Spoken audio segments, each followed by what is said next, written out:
In order to drain my benefactor Lu Ruyan's bank account dry, I spent 3 years as her stand-in lover. The day her first love finally returned from abroad, I walked away with an 8-figure breakup fee and faked my own death at the fire evacuation point. Smooth, clean, gone. I signed off and evacuated. I thought we were even. For 3 years, I threw pool parties in a beachfront villa in Sanya. Women on my left, women on my right, music blasting every night. I figured she'd long since married her first love, popped out a few kids, and forgotten all about me. The irrelevant, replaceable stand-in. 3 years later, I'd had enough of the champagne and caviar life. I bought a ticket back to Beijing. My plane had barely touched down when a fleet of black Bentleys boxed me in. At the evacuation point, the woman I thought would have forgotten me by now stepped out of the car. Her eyes were red, and she was smiling at me with something deeply unhinged. The night air was cool. The floor-to-ceiling windows of the penthouse reflected Beijing's glittering skyline. Lu Ruyan, dressed in my favorite ice blue silk nightgown, lounged lazily against my lap. Her breath was soft as orchids. He Qiang. Boda is coming back the day after tomorrow. Her voice was flat, without a single ripple of emotion, yet it cut like a surgeon's scalpel, slicing clean through the warm illusion we'd maintained for 3 years. I knew my employment contract was about to expire. My offboarding had already begun. Unmoved, I stroked her silken hair and smiled gently, my voice carrying the tenderness we'd grown so accustomed to. All right, let's go welcome him home together. My brain was running at full speed. That 8-figure severance package was practically glowing behind my eyes. Should I go see the northern lights in Iceland? Hit the slopes in Switzerland? Or just rent a beachfront villa in Sanya and live the dream? I hadn't decided yet, but any of those options beat staying here, playing the counterfeit. The first rule of being a professional stand-in: never let your heart get involved. The money is all that matters, then disappear.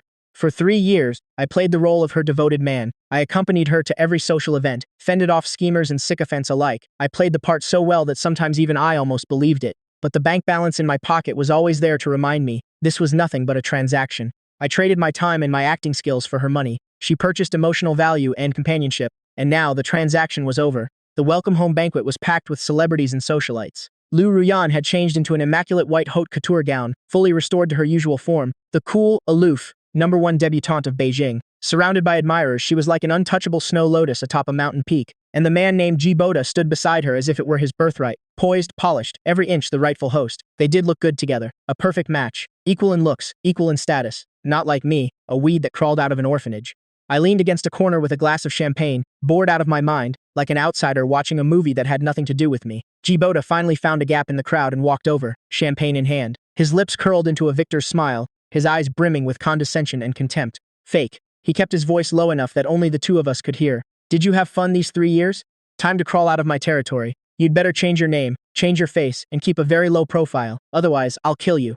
The smugness in his tone was almost dripping. I guessed he'd rehearsed this scene in his head 100 times, picturing me crumbling in despair, flying into a rage of humiliation. Too bad. He was about to be disappointed. I'd envisioned countless versions of his provocation and prepared just as many comebacks. But in the end, I chose the one that would break him hardest: indifference. I didn't get angry. I reacted as if he'd just told a harmless little joke. I raised my glass to him with impeccable grace, my smile more genuine and relaxed than his own. Thank you for your generosity, Mr. G. I've thoroughly enjoyed my 3-year trial membership. It's been a pleasure doing business with you. I wish you both a lifetime of happiness and many healthy children. The arrogant punch he'd so carefully wound up landed squarely on a pillow of cotton. His gentlemanly mask cracked on the spot. Bewilderment, confusion, then finally rage. He probably couldn't fathom how a mere substitute like me could be so utterly at peace. Watching his face cycle through those expressions, I felt every slight I'd endured over the past 3 years pay itself back in full right there and then. I wasn't here to fight over a woman.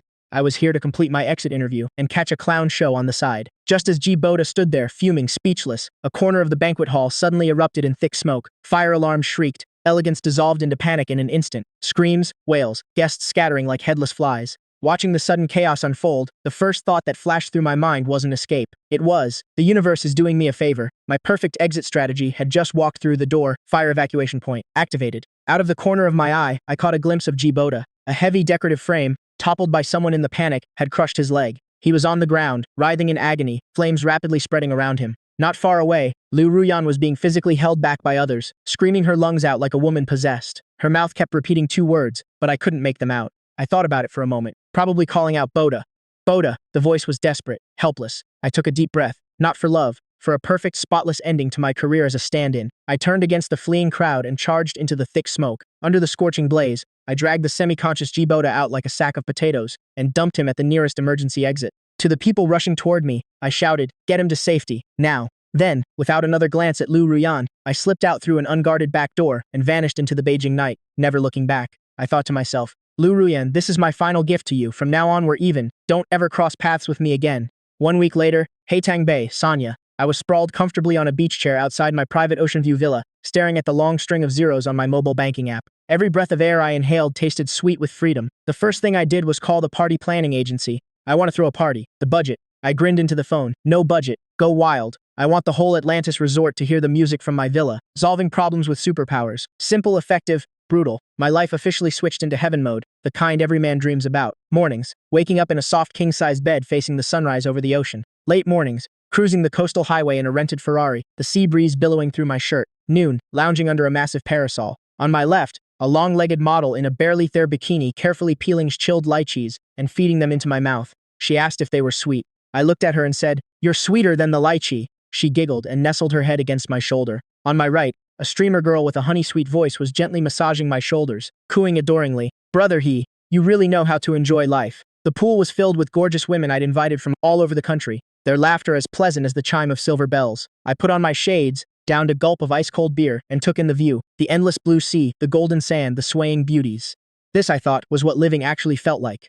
Everything from Beijing grew hazy and unreal. That arrogant heiress, that hypocritical first love, they felt like memories from a past life. Who needed love triangles and rich family drama when you had this view, these women, right here, right now? Occasionally my phone would push a finance headline. Lu Group High-risk undergoes drastic personality shift. Ruthless business tactics shock the industry. I'd just chuckle, toss my phone aside, mute all notifications, and dive into the cool pool, basking in my sunbath amid the cheering women. Me? A dead man? How could a dead man be splashing around in a Sanya pool? Whatever joy or sorrow Lu Ruyan was going through, what did it have to do with a dead man like me? I was almost grateful for that fire. It burned away my past and handed me a brand new, completely free life. Here in Sanya, I was just a lucky guy who'd struck it rich. Nobody knew who Heqiang was. Time in Sanya moves like the tropical sun, blazing, fast and relentless. Before I knew it, 3 years had slipped by. Even the most thrilling life gets old eventually.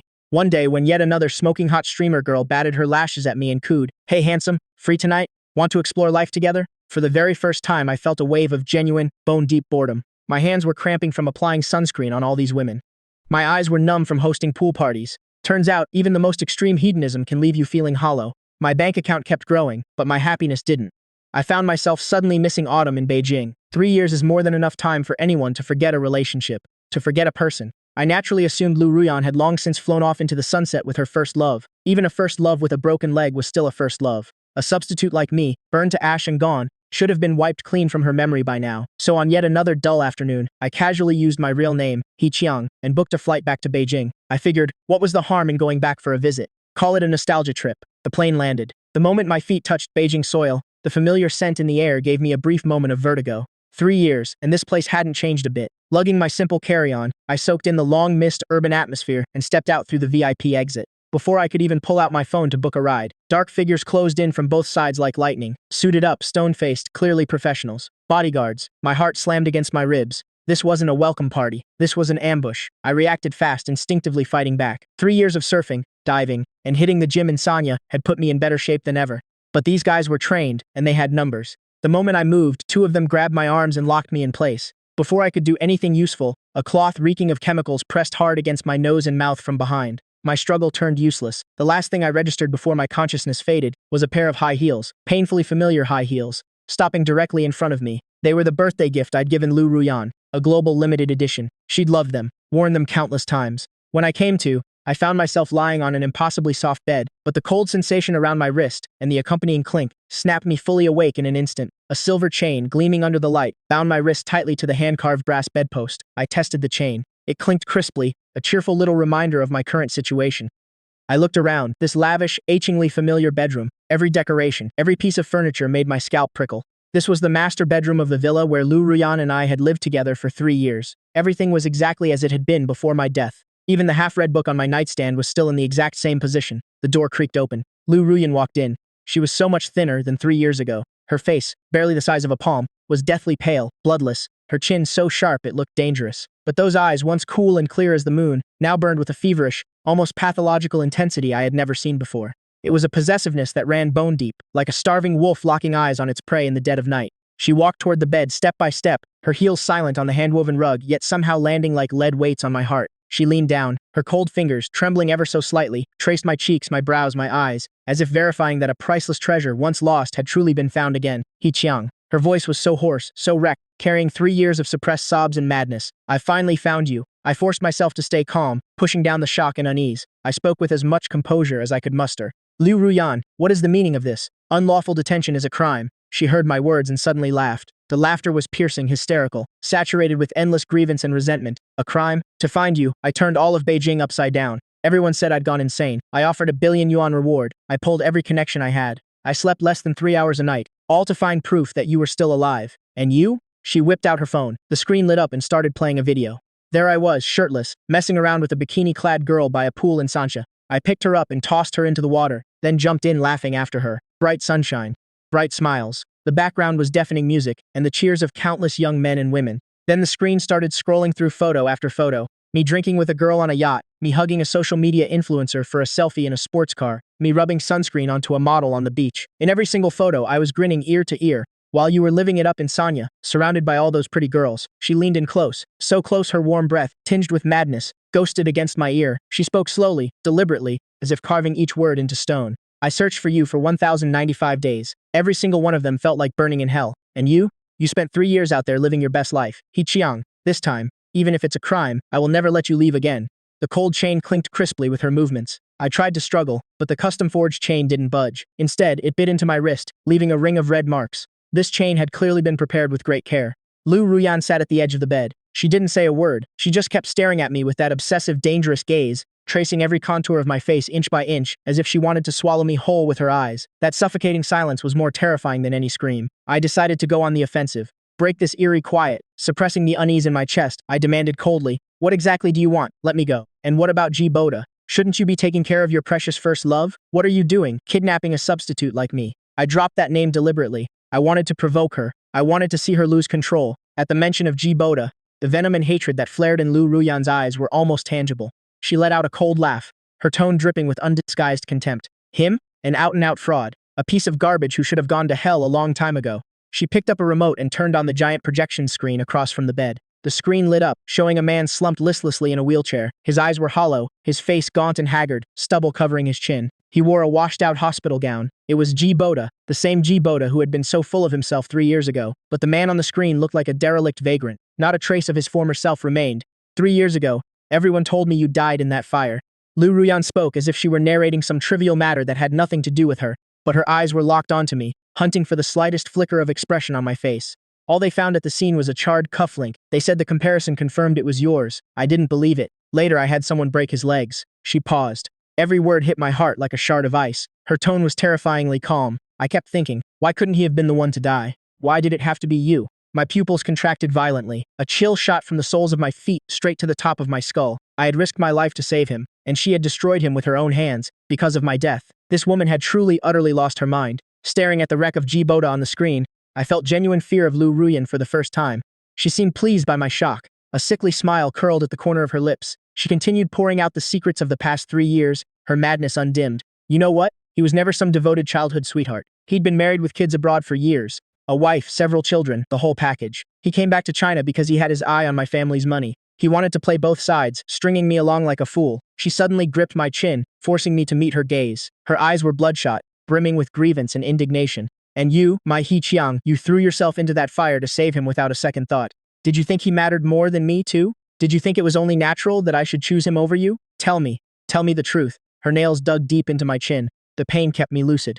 Under the double assault of her crazed interrogation and the image of G. Boda's broken body, I felt for the first time a tremor that came from somewhere far deeper than my bones. I realized the woman standing before me was no longer the proud, restrained heiress of Beijing. She was a wild beast driven to madness by obsession and betrayal, and I was the one prey she had marked, the only prey she could never ever afford to lose. My silence, to her, was confirmation. I chose silence because any explanation would have been useless at this point, but Liu Ruyan misread my silence as admission. The madness in her eyes slowly receded, replaced by a kind of heart-wrenching pain. She released my chin and laughed bitterly, a laugh steeped in endless sorrow. So you really did think that way too. This state of emotional death actually calmed her somewhat. She slumped weakly onto the edge of the bed, her back to me, and began recounting the past 3 years in broken fragments. She said that after the fire, she had searched for me like a madwoman, but all they'd found at the scene was a single cufflink, one I often wore, burned black and misshapen beyond recognition. Everyone told her I was dead. She was the only one who refused to believe it.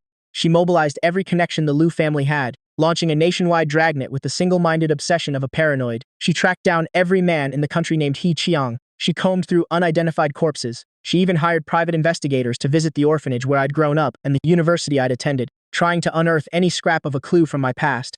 Everyone said I'd gone crazy. My parents wanted to send me to a psychiatrist. The group's shareholders called me irrational and tried to sideline me, but I didn't care. It was during this obsessive search that she followed a thread and accidentally uncovered G. Boda's true backgrounds abroad. She discovered he was not only married, his wife was the daughter of his business partner. He had come back to China and approached her solely to defraud the Liu family of investment capital to plug the holes in his own failing company. He told me he'd loved me for 10 years. All of it was a lie. He treated me like a fool, a walking ATM. The fury of being deceived and the agony of losing me had intertwined and completely shattered her.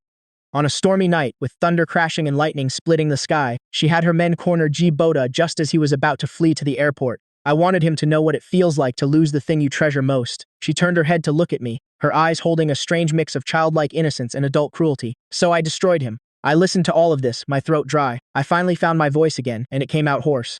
Then why are you doing this to me? I was just a paid substitute. My question made her freeze. Then, a bitter smile bloomed on her face, more painful than tears. A substitute? He Chiang, when have I ever treated you like a substitute? She looked at me, her eyes filled with bottomless regret. I asked you to come to the welcome banquet. It was my stupid self-righteous test. I thought you'd get jealous. I thought you'd storm over and tell me you didn't care about G. Boda, that you only wanted me. I just couldn't bring myself to swallow my ridiculous pride and say it first. I thought there was an unspoken understanding between us. I thought you understood me. I never imagined you would choose such an extreme way to leave me.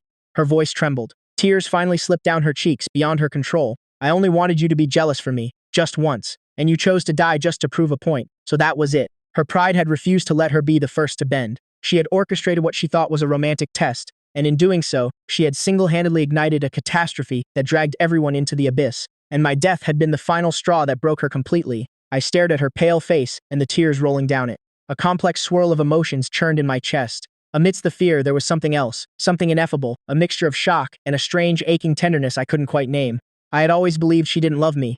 From that day on, Lu Ruyan stopped her hysterics, but the chain around my wrist stayed on. Instead, she began tending to me with meticulous, all-consuming care. She prepared 3 meals a day with her own hands, every dish tailored to flavors I'd once casually mentioned I liked. The exact spice level of the Sichuan boiled fish, the precise sweet-sour ratio of the sweet and sour ribs. She even remembered the exact temperature I preferred my drinking water, down to the degree. She would sit by the bed with a fitness textbook from my university major, reading it aloud to me word for word. Those obscure theories that even I had long forgotten, she studied them with painstaking seriousness. After each session, she'd look at me with something approaching reverence and whisper, "I always knew you were the smartest.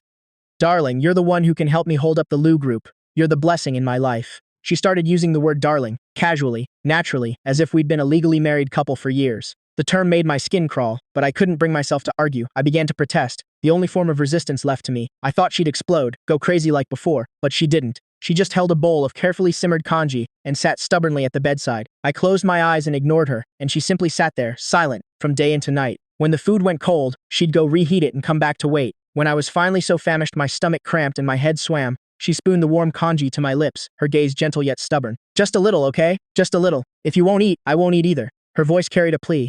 In the end, I yielded. I opened my mouth. That sweet, suffocating pressure left me completely disarmed. A few days later, she unfastened the chain from my wrist. My heart leapt. I thought she'd finally come to her senses. Then she produced another, longer chain and locked it around my ankle instead. The length had been precisely calculated, enough for me to move freely between the bedroom, the ensuite bathroom, and the small balcony outside, but utterly impossible to leave this room. At night, she'd cling to me like an insecure cat, murmuring my name over and over. "He Chiang, don't go. Don't ever leave me again." She'd tell me how she'd survived every night of those 3 years on memories alone. She said she'd printed out our photos together and plastered them all over her room. She said she wore the nightgown I'd given her every night to sleep, breathing in the lingering trace of my scent. Her words wove a dense, airtight net around me, pulling tighter and tighter. She bought an oversized tablet and took me on a virtual tour of my alma mater. She opened the Street View map and pointed at a tree-lined path.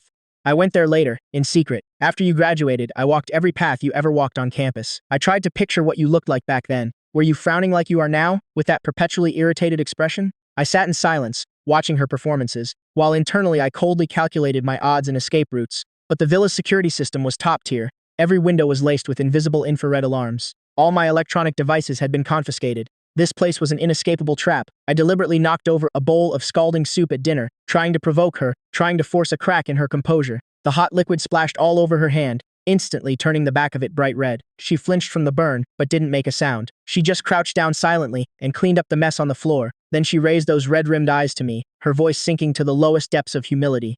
As long as you stop thinking about leaving, you can do anything you want, even hit me, even curse me. Her abject humility and her paranoid obsession formed a bizarre amalgam, like a gentle web, that hit me square in the chest and left me gasping for air. I realized there really was no way out. One morning, Lu Ruyan dressed me in a fresh set of casual clothes. Her voice carried an unusual note of lightness. The weather's nice today. I'm taking you out for a walk, to meet a few people. My heart stirred. I thought my chance to escape had finally come. But when I saw the 8 stone-faced bodyguards waiting at the door, that delusion evaporated. Apparently, she was just relocating my prison. The car didn't head anywhere familiar. It stopped in front of what looked like an ordinary, aging residential complex. She led me by the hand, flanked by bodyguards, to a door. She pressed the doorbell. The door opened, revealing a middle-aged couple with graying hair and worn, weary faces. The moment they saw me, they trembled violently, and tears burst from their eyes. Before I could even process what was happening, they rushed forward and threw their arms around me, sobbing, Our son! Our son! We finally found you!" I stood frozen in place, my mind a complete blank. Who were these strangers claiming to be my parents? Lu Ruyan leaned close and explained softly, her voice impossibly gentle. "They're your birth parents. The year they left you at the orphanage gate, they had no choice. I spent 2 years and pulled countless strings to help you find them.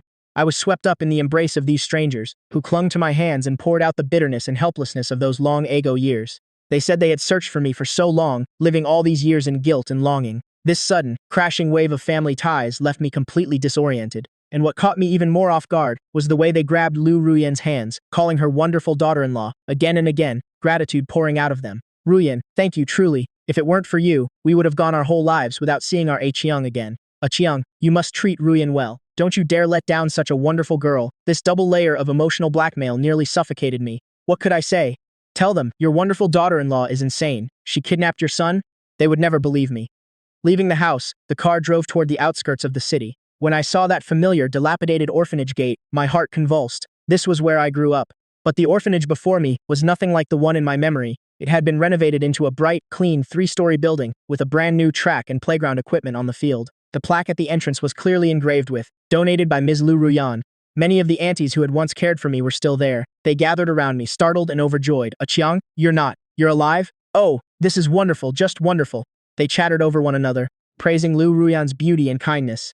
They said that every year for the past several years, she'd come to visit the children, bringing money and supplies, and even tending the grave of the old director who had passed away years ago. Led by the aunties, I stood before the old director's tombstone. It was immaculately maintained, with a fresh bouquet of chrysanthemums placed before it, dew still glistening on the petals. I knew. She must have been here just this morning. Besides me, she was the only person left in this world who still remembered the old man who had raised me from infancy. The old director had been my only family. After he passed, I thought no one would ever remember him again. In that moment, something inside my heart was fiercely, irrevocably shaken. Back in the car, the silence was broken. By me. For the first time, I spoke to her on my own initiative, my voice dry and rough. "Thank you." Liu Ruyan's body visibly stiffened. After returning from the orphanage, something subtle shifted inside me. I was no longer cold and resistant, no longer singularly obsessed with escape. I began tentatively to respond to her. The chain on my ankle was still there, but the atmosphere between us was no longer one of cold imprisonment and captivity. At dinner, for the first time, I took the initiative to place a piece of her favorite fish into her bowl. I said flatly, "You're too thin. Eat more." The hand holding her chopsticks froze mid-air. The chopsticks nearly slipped from her grasp. She looked up, and the light in her eyes blazed so bright it stunned me, like someone who'd been walking through darkness for a very, very long time, and had finally glimpsed the sun. She ate that piece of fish with painstaking care, chewing the bones over and over, along with the meat. Before she knew it, her eyes had reddened. When she sat in the study, brow furrowed over company documents, I would walk over and reach out from behind to gently knead her shoulders. She'd let out a satisfied sigh and lean the full weight of her body against me, like a cat whose fur had been smoothed just right, languid and content. She'd say, "Darling, having you here is so wonderful." For the first time, the villa was filled with warmth and quiet peace. At night, I no longer lay stiff as a corpse while she held me. When she wrapped her arms around me from behind as usual, I turned over and pulled her whole body into my embrace. I could clearly feel the instant rigidity that seized her, and then the violent, trembling thud of her heart. I whispered in her ear, "Sleep." She slept soundly in my arms that night, more peacefully than she had in 3 years. My willing participation sent her into raptures. She glowed, radiant. She no longer watched me with that scrutinizing, anxious gaze every moment. The madness in her eyes was gradually replaced by deep love and dependency. Finally, one morning, I woke to find that the chain, the symbol of my captivity, had been quietly removed from my ankle. All that remained was a faint red mark. I was free. But this time, I didn't think about running. We began to live like a real couple. We trimmed flowers together in the garden. We curled up on the couch together watching old movies. She'd cry at the emotional scenes, and I'd pull her into my arms, awkwardly consoling her. "Stop crying. Your makeup's ruined." She'd wipe her tears and snot all over my shirt, then look up and accuse me. "It's your fault for picking such a sad movie." Her pathology seemed to gradually smooth out under my compliance, revealing the side of her that belonged to a girl her age. She'd act spoiled, lean on me, glow for an entire day over a single compliment from me. I discovered something. I had genuinely fallen in love with her. I admitted it to myself. She had moved me. Maybe from the very beginning, I had never been completely indifferent to her. It was just that my clear-eyed, self-serving code of self-preservation had never allowed me to acknowledge it. I had been afraid to give my heart, afraid of getting hurt, so I'd numbed myself with money and transactions. Now, I decided to follow my heart, to try and accept this crazy, burning love. I began to actively involve myself in her company's affairs, using my knowledge to advise and strategize for her. The adoration and love in her eyes when she looked at me gave me a satisfaction I had never felt before. It made me happier than all the women in Sanya ever could. After months of my consistent good behavior, Lu Ruyan finally let her guard down completely. She cheerfully proposed taking me out shopping to buy a new season's wardrobe. It was the first time since my abduction that I was allowed to walk freely under the sun, without a single bodyguard watching me. We wandered through SKP Mall, that temple of luxury, hand in hand, like the most ordinary couple in all of Beijing. Lu Ruyan's face glowed with a happiness I'd never seen before. She patiently selected clothes, shoes, and watches for me, swiping her card without so much as a blink, murmuring all the while, "My husband has to look the best, of course. This one, and that one. Wrap them all up." The envious glances from the sales assistants made me slightly uncomfortable, but my heart was sweet. She was just looping her arm through mine, happily debating where we should go for a candlelit dinner, when a flirtatious, startled voice rang out from behind us. "He Chiang, is that really you? I was worried you'd forgotten all about me once you got back to Beijing." I turned around and my scalp prickled. The speaker was a young woman dressed to the nines, one of the girls who'd partied with me at my pool in Sanya 3 years ago. I couldn't even remember her name. Completely oblivious to Lu Ruyan beside me, she ran over familiarly and instinctively moved to loop her arm through my free one. I flinched backward, and her hand caught empty air, but she didn't seem to care. She leaned in closer, her voice pouty and teasing. "You heartless jerk. You said you'd contact me once you got back to Beijing, and then your phone was disconnected, and you just vanished off the face of the earth. Remember, that time on the yacht, you said you'd teach me how to swim. I've been waiting." Her words died mid-sentence, because she finally noticed Lu Ruyan standing right beside me, whose face had transformed in an instant from bright sunshine to an Arctic winter.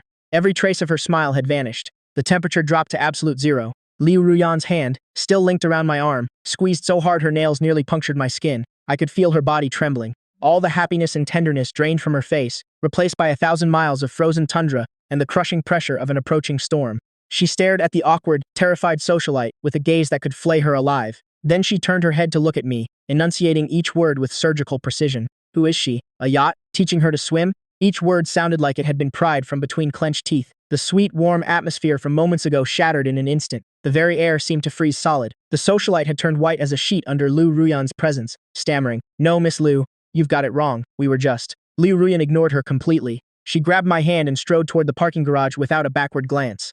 Her strength was shocking. I was practically dragged the entire way. Behind us, we left a trail of stunned onlookers and the socialite, her face crumpling in mortification, on the verge of tears. I knew it then. The piece was over. The madwoman I'd managed to temporarily soothe had returned. Back at the villa, I was greeted by a deafening slam. I was locked into that familiar bedroom once again, the door bolted from the outside. The old, familiar sense of captivity and suffocation descended upon me. I knew. The version of Lu Ruyan who had been softened and gentled by love had temporarily logged off. I sat on the bed, my heart cold as ice. Minutes later, the door was flung open. Lu Ruyan stormed in. Her eyes were bloodshot. A lioness pushed past the breaking point. She hurled all the expensive clothes and watch boxes she'd bought at the mall onto the floor in a frenzy. Items worth millions scattered like trash. She pointed at me and screamed. 3 years. Those 3 years in Sanya. How many women like her were there? 1? 10? 100? I tried to explain, my face pale. It was just playing around for show. Nothing ever happened between me and any of. Before I could finish, she shoved me with all her strength and I fell backward onto the plush bed. Playing around? She climbed on top of me and pressed down. Scalding tears and punishing kisses rained down in a frenzy. Her kisses were saturated with jealousy, fury, and desperate possessiveness, nothing like the tender, lingering ones from before. These ones bit. These ones consumed. Even playing around is not allowed. Her voice was ragged and domineering. Your past, your present, your future. Every inch of your body, every strand of your hair, all of it is mine. Mine alone. I nearly went insane looking for you, and you were out there fooling around with other women. He Chiang, how could you do this to me? This time, the imprisonment wasn't cold and silent. It was a storm of emotion so searing it felt like it might melt me whole. I didn't resist. I knew any explanation was futile. What she needed wasn't an explanation. She needed confirmation. Confirmation that I belonged to her and no one else. Through the most direct actions, again and again I proved it to her. My past was behind me, and my present and future belonged only to her. For several days of utter darkness, she kept me completely trapped in that bed. She used every method she could think of to vent 3 years' worth of pent-up insecurity and a freshly awakened, ferocious possessiveness, from madness to exhaustion and back to madness again. When I was finally released, my back aching, my body feeling drained to the hollow, the crazed Liu Ruyan had vanished. She curled up in my arms like an exhausted kitten, fragile and spent, her voice thick with tears and the contentment of a storm finally past. Darling, you can't look at other women anymore. Not even a glance, okay? Promise me, okay? I stroked her sweat-dampened hair, feeling her weight against my chest, defenseless, utterly dependent. The last remaining barrier in my heart dissolved completely in that extreme, all-consuming entanglement. I bent down and pressed a solemn kiss to her forehead, pouring every ounce of tenderness I possessed into my answer. Okay.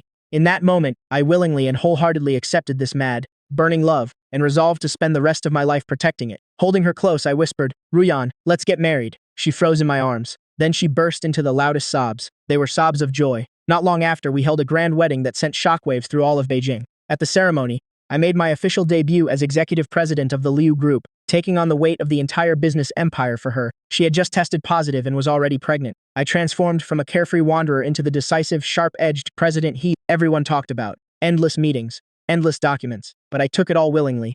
Because I knew, no matter how late it was, there would always be a light on at home and someone waiting for me. One day, I was chairing a critical multinational video conference.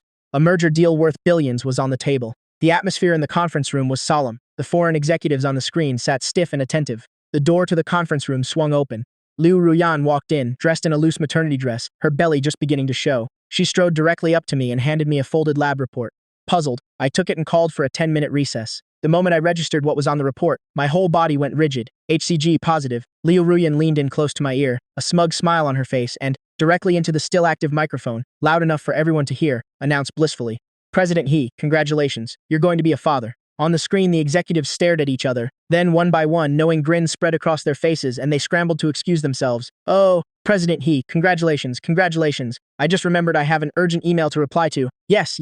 My wife wanted me home early today as well. Let's continue this another time. Within seconds, the screen was empty. They had left the space to us. I shut off the video, pulled Liu Ruyan into my arms, and held her so tight I couldn't speak a single word. I buried my face in the curve of her neck, feeling the joy and awe that this new life brought. My life, once a rootless weed drifting wherever the wind took it, now held love, family, purpose, and a child on the way. After Liu Ruyan became pregnant, I threw myself into work even harder, determined to build the best possible future for her and our child. One late morning, after tackling a pile of urgent documents, exhaustion washed over me. I stepped into the private lounge attached to the CEO's office to catch a short nap. I was drifting in a hazy, half-sleep when I suddenly felt a weight settle onto me. A faint, familiar fragrance drifted into my nose, accompanied by a soft, tingling sensation. I opened my eyes to find Liu Ruyan, now visibly pregnant, draped over me like a little cat, nuzzling her warm cheek against my neck. Startled, I immediately reached to help her up. What are you doing here? Get up, quick, be careful, you'll press on the baby. She refused to budge. Instead, she wrapped her arms around me even tighter, her voice carrying a sly, self-satisfied note.